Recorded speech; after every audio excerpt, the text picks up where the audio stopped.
Massachusetts elected a new senator this week, tapping Democrat Ed Markey and sending Republican Gabriel Gomez back to Cohasset. But voters didn't seem overly excited about the race, maybe because the press told them they shouldn't be. Adam Riley has more.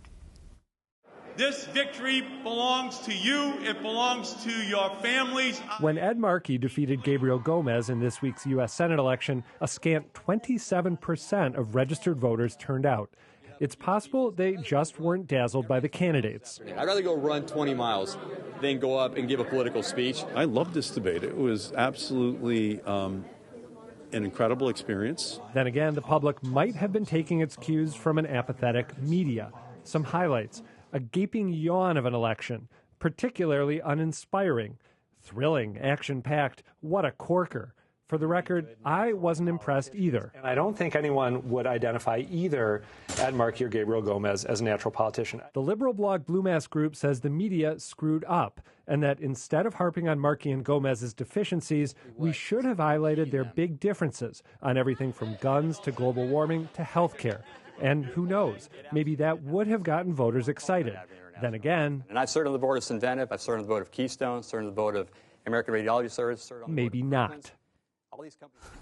Well, John, I got to go straight to you on this. I mean, one of the reasons why the previous Senate race was so excited was because of Scott Brown, because he had upset a Democrat in the special election. He added handsome and the barn jack. He just added an element of fun and color. And these are, one was a relative unknown, one's a guy who's been around for 37 years. Is it the media's fault?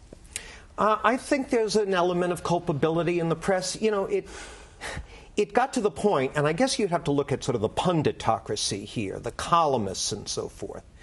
It gets to the point where at first people saying it's boring and it lacks charisma, and these are the candidates, D or C level candidates. At first, okay, that's some of that it was self-evident. At some point it becomes a self-fulfilling prophecy where and surveys have shown that there are a lot of voters who make a decision about who won a debate based not on watching the debate, but on what the press says about the debate afterwards. So I do think we have to be careful not to force-feed people a narrative that may be justified to a degree, but serves the effect of dampening enthusiasm. Now, I don't know if there's any way we could have juiced this baby up in terms of public attention, but we didn't need to go overboard the other way either, those who did. John's exactly right. These were not the most inspiring candidates in the world. It was kind of a boring election.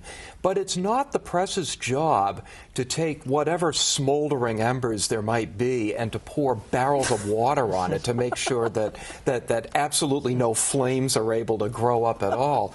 I wish it had been covered a little bit more straight than it was, instead of this constant narrative of how boring it is. It was boring enough without being constantly told how boring it is. Marjorie, guilty as charged? Well, I did call it boring. I absolutely did, and I thought it was boring. I am a columnist. I mean, you are supposed to have an opinion about the race, but I'm going to put more blame on the candidates. We have had Scott Brown, great candidate, Elizabeth Warren, great candidate. Before that, Deval Patrick, fantastic candidate, Charlie Baker. I mean, we had some real quality candidates. These guys were just not up to snuff. I mean, Gabriel Gomez looked terrific, and then he just kind of never came together for him. And Ed Markey, I mean, he could have said something that was a little bit not boilerplate. I mean, I'm going to protect you in Social Security and Medicare. Well, we all know you're going to do something about Social Security and Medicare, Ed.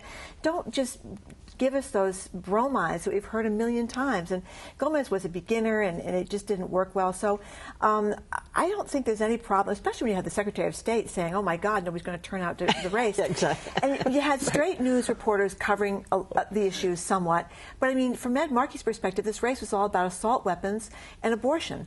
And that's not what I don't think the race was about. So shame on him for not bringing up some more salient issues. As powerful as I'd like to think my newspaper is, I don't think it has the power to suppress 1.2 million votes. I mean, we had half the number of voters voting in this election as we did in the Scott Brown special election. And I think, maybe it's the candidates, but it's also the fact that we are we are electioned out. There was the presidential race, there's the mayor's race, now we're going on Markey, we're going to have to fill Markey's seat. I mean, people who are into politics are tired, they're totally stretched, and I just think there's only so many elections people can be expected to pay attention to. Fair enough, but don't forget, from the get-go, the media, much of the media had a take on, oh, this is just not up to snuff. Yeah. All the big heavy-hitter Republicans weren't jumping in, so we were left with the D team, and the Markey-Lynch primary was very lively, so I don't know. I think it was overkill. I think that's part of it, is that people didn't take Gomez so seriously. And the Boston Globe editorial board, of which I am a member, we met twice with Gomez, we went twice with Markey, we ran a huge editorial. My colleague Stephanie Ebert did a long piece about Gomez's history. I mean, there's only so much you can write about a guy who's that green, who wants to go to Washington and be a part of an institution that he also reviles. I mean, there were some interesting questions in the race, but I just don't know that as you said, how much juice we could have I also think Lynch would have been a into much it. more interesting candidate had it been Lynch versus Gomez. I think it would have been a much more exciting race. Yeah, because Lynch is not totally predictable. And Markey, I mean, has he ever not voted with the delegation? Maybe he has, and I don't know about it, but... He'll have to go back and check. Well, you know what's funny? Yes, I mean, I thought Dan Winslow on the Republican side was a very interesting guy. He was great. But the fact is, he lost. Lynch lost. Sure. He wasn't. He didn't let enough of his personality come out. He kind of he dudded that one out. And Markey's substance is wonky. Like he's at his best as a wonk.